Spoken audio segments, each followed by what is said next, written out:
lọ àwọn ló máa lọ represent mi. Ìgbà tí n bá fẹ́ gbé ẹsẹ̀ tí ò bá da àwọn ló máa ní ààrẹ ẹ má ṣe bẹ́ẹ̀ o. Torí gbogbo wọn náà wà ní ìletò tó yàtọ̀ kì í ṣojú kan náà wà. Ààrẹ ò dẹ̀ sábà ń jáde àwọn ló mọ̀ nǹkan tó ń ṣẹlẹ̀ ń gbòòrò. Tí ààrẹ bá fẹ́ ṣe kankan tó tako ará ìlú àwọn ààrẹ nǹkan sùn ló máa ní ààrẹ ẹ má ṣe bẹ́ẹ̀ o ìlú ò fẹ́ o. Iṣẹ́ àwọn tó fẹ́ joyè ó pọ̀ rẹpẹtẹ torí ẹlòmí àgbègbè ó ń joyè ní bó ṣe ń ṣe láyé àtijọ́ làwa ṣẹ̀ ṣe yìí. Bàbá wa Abíọ́lá àti bàbá wa Akíntọ́lá nìkan náà jẹ ààrẹ nínú 14 ààrẹ Ọ̀nàkakanfò tó jẹ tẹ́lẹ̀ tí wọ́n lólóyè. Bàbá Abíọ́lá àti bàbá Akíntọ́lá nìkan ni. Ṣùgbọ́n àwọn 12 ààrẹ Ọ̀nàkakanfò látòrí kòkòrò ìgangan láti 1530 tó kọ́kọ́ jẹ títí dórí Látòṣà Aṣúbíaró ní Ìbàdàn gbogbo wọn ló ní káńsù lọ ní olóyè. Ṣùgbọ́n bàbá Abíọ́lá àti bàbá Akíntọ́lá ò lòjọ ọdún méjì lọ ó dẹ̀ wà ní premier ńgbà yẹn kò tẹ̀ ráyè tradition politics ló face. Bàbá Abíọ́lá nígbà tó máa jẹ owó pọ̀ rẹpẹtẹ ó ń fò káàkiri ní businessman ní òráyè as a matter of fact ó tẹ̀ gbé Báṣọ̀run Ìbàdàn lórí ààrẹ Ọ̀nàkakanfò torí kì í ṣe pé ọ̀dà máyà ààrẹ Ọ̀nàkakanfò ó kàn wó pé jẹ́ kí n máa ṣe ní FBC so wọn yọ káńsù.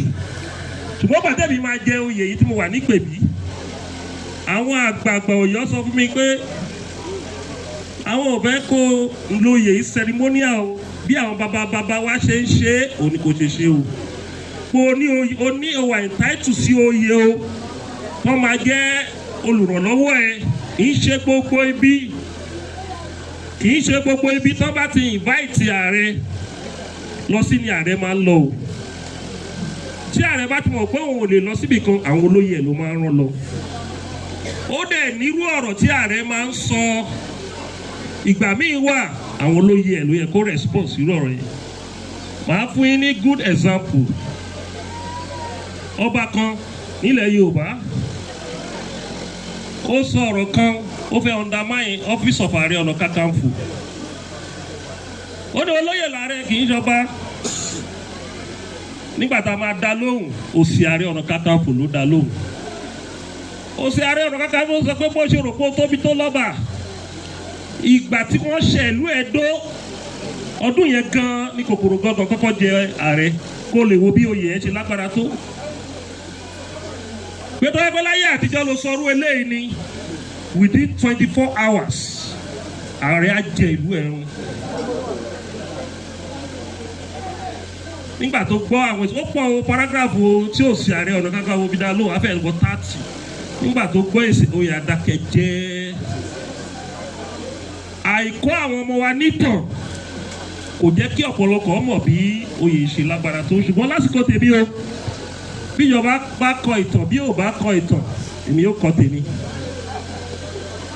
Àti àwọn journalist kan ti kọ ìwé kan lórí Ààrẹ Ọ̀nàkakanfò bọ̀ tèmi máa jáde lọ́la ní reception ní Austria Hall tí àwọn àgbààgbà ọ̀jọ̀gbọ́n wọn kọ ìwé yẹn àdẹ̀tí kọ́tọ́ abátidélé bá ti jáde series by series làwọn máa gbé jáde kó lè yé wọn role tí Ààrẹ Ọ̀nàkakanfò ń play ó ju tọ̀pọ̀lọpọ̀ ọba lọ nílẹ̀ Yorùbá ó lójú ọ̀rọ̀ tó bá lè sọ nígboro tí ogun bá ń bọ̀ tó bá fẹ́ yan Yorùbá jẹ àwọn ọba ìlú ò ní sọ̀rọ̀ ààrẹ ló máa ń respond sí ọ̀rọ̀ Yorùbá o ṣùgbọ́n tó bá di pé wọ́n pín nǹkan l'Ábùjá wọ́n pín nǹkan wọn ní rántí ààrẹ ṣùgbọ́n tó gun bá ti dé wọ́n ní ààrẹ ń kọ́ o níbo làárẹ̀ wá o tó bá wá ráàrẹ tó ń gba yìí wọ́n ti máa wá bínú ẹ̀yin tẹ́ ẹ̀ risk ẹni tó risk wá ń gba yìí ẹ̀ wá bínú ẹ̀ so mo bẹ̀ yín Yorùbá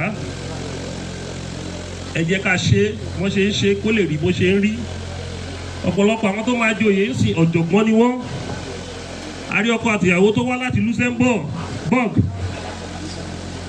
ìkan wà ìyẹn máa gboyè ẹ̀ tó bá dé UK ló wà bẹ́ẹ̀ la dẹ̀ rí ẹni tó yẹ pé ọ̀jọ̀gbọ́n tó yẹ pé òun ni head of one of the airports ní Nàìjíríà bẹ́ẹ̀ la wá rí àwọn tó yẹ pé real estate magnate tó wà ń bẹ̀ kò sí àyọ̀dà lórí gbogbo ẹni tó fẹ́ jẹ oyè lénìí ìdí ẹ̀ ni pé a set standard tó bá ti lè bí standard yẹn ò lè jẹ́ bàbá Aláàfin nìkan ló ní ráì láti fìyàn jẹ oyè direct nílẹ̀ Yorùbá.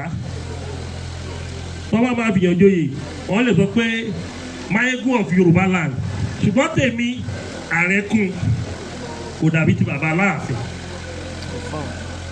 Ààrẹ kún wọ́n bá jẹ tèmi bàbá máa jẹ tèmi Bálà Ààrẹ Onakakanfo of Yorùbá land. Ṣùgbọ́n tí bàbá Aláàfin ó máa lọ direct ni tèmi máa attach mọ́ Ààrẹ Onakakanfo of Yorùbá land. So àdúgbò lọ́wọ́ Ọlọ́run wípé Ọlọ́run ka ọjọ́ ẹ̀ níyẹ. Mo mọ̀ ni pé ká joyè inú ilé mi, ẹ má bínú pé ó kéré, palace gidi ń bọ̀. A mọ̀ ni pé àbálọ́lọ́ hall nílò la máa fi gba hall. Wọ̀tá fẹ́ fi àṣẹ ẹ̀ múlẹ̀ pé ibi tí mò ń gbé, ibi tá Ààrẹ ń gbé òní kan ti joyè yẹn. Àìjẹ́ bẹ́ẹ̀ hall wà bẹ́ẹ̀ rẹpẹtẹ tá a bá gbà. So ọ̀la à ń lọ fún book launch àti reception tẹ́gbẹ́ à lè ṣe fàájì dáadáa. Mo kí gbogbo yín o pé ẹ kú dìde o, gbogbo ẹ̀yin tẹ́ wá síbi oyè ẹ̀ ní kábàámọ̀ lé ayé yín o. Oore igun mẹ́rẹ̀ẹ̀rin àgbáyé awọ ayé kan o, gbogbo ibikíbi tí aláàánú yín bá wà lórí igun mẹ́rẹ̀ẹ̀rin àgbáyé awọ ayé kan o. Gbogbo tí ẹ bá dẹ̀ ti dáwọ́lé àwọn àyọrí ṣe wọ́n ní òfin tilẹ̀ ẹlẹ́ẹ̀kọ́ tẹ́ni ẹlẹ́ni Ọlọ́run ní bá kọ́ sí nítorí pé ẹ fi ti nílẹ̀ ẹ wá kọ́ sí olóògbé tó fẹ́ ṣe orílẹ̀-èdè orílẹ̀-èdè